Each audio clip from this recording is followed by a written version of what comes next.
السلام علیکم ورحمۃ اللہ وبرکاتہ۔ لمحات تصوف میں لکھا ہے کہ ایک اللہ والے کسی جگہ پر بیان کر رہے تھے۔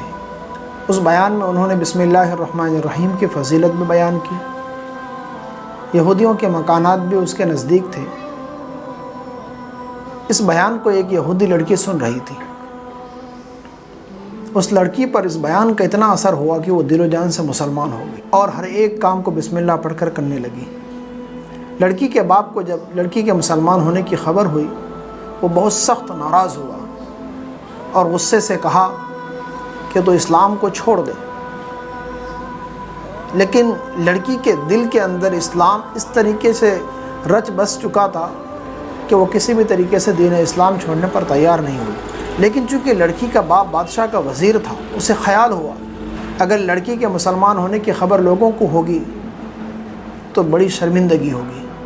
لہٰذا باپ نے یہ طے کر لیا کہ کسی طریقے سے لڑکی کو بدنام کر کے کسی بہانے سے اسے ہلاک کر دیا جائے۔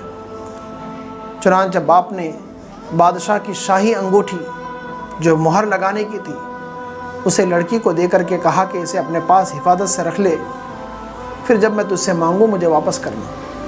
چنانچہ لڑکی نے انگوٹھی لی اور بسم اللہ پڑھ کر اپنے جیب میں رکھ لی۔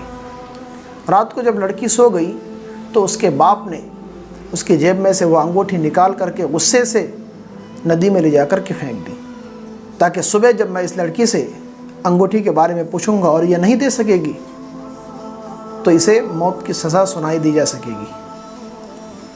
لیکن اب اللہ کی شان دیکھے، جب صبح ہوئی تو ایک مچھیرا جو مچھلیوں کو شکار کر کے بیچا کرتا تھا، وہ صبح صبح وزیر کے پاس آیا اور آ کر کے اس سے کہا کہ میں آپ کے لیے ایک مچھلی لایا ہوں جو آپ کے لیے ہدیے کے طور پر ہے۔ وزیر دیکھ کر بڑا خوش ہوا اور اس نے اپنی بیٹی سے کہا کہ یہ مچھلی لو اور میرے لیے جلد سے جلد اسے پکا کر تیار کرو۔ چنانچہ وہ لڑکی باپ سے وہ مچھلی لی اور بسم اللہ پڑھ کر اسے کاٹنے اور تیار کرنے میں مصروف ہو گئی۔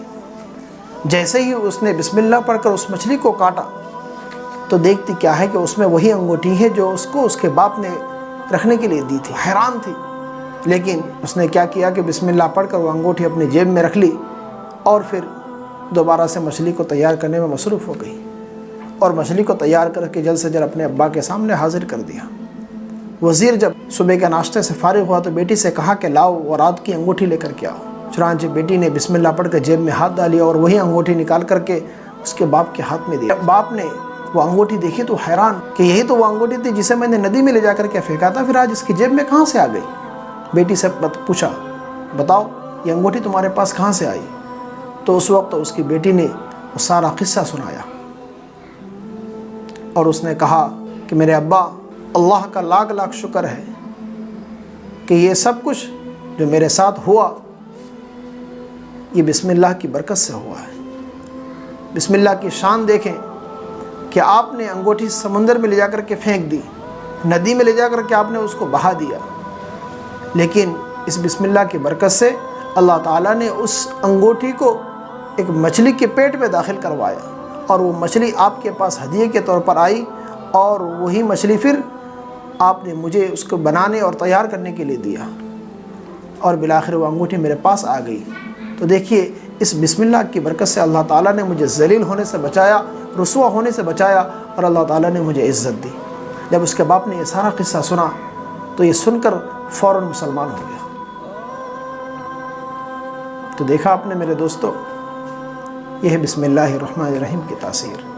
جب آدمی سچے دل سے، سچی نیت سے، پورے یقین کے ساتھ بسم اللہ کو پڑھتا ہے، ہر ایک کام کے شروع میں پڑھتا ہے، تو اللہ کی ذات سے امید ہے کہ اللہ تبارک و تعالیٰ اسے نامراد نہیں کرتا۔ اللہ تعالیٰ اس کے فائدے سے ضرور اسے بہرابر کرتا ہے۔ لیکن جو کمی ہے ہمارے ایمان کے اندر کمی ہے، ہمارے یقین کے اندر کمی ہے، جس کی وجہ سے ہمیں وہ فائدہ نہیں ہوتا۔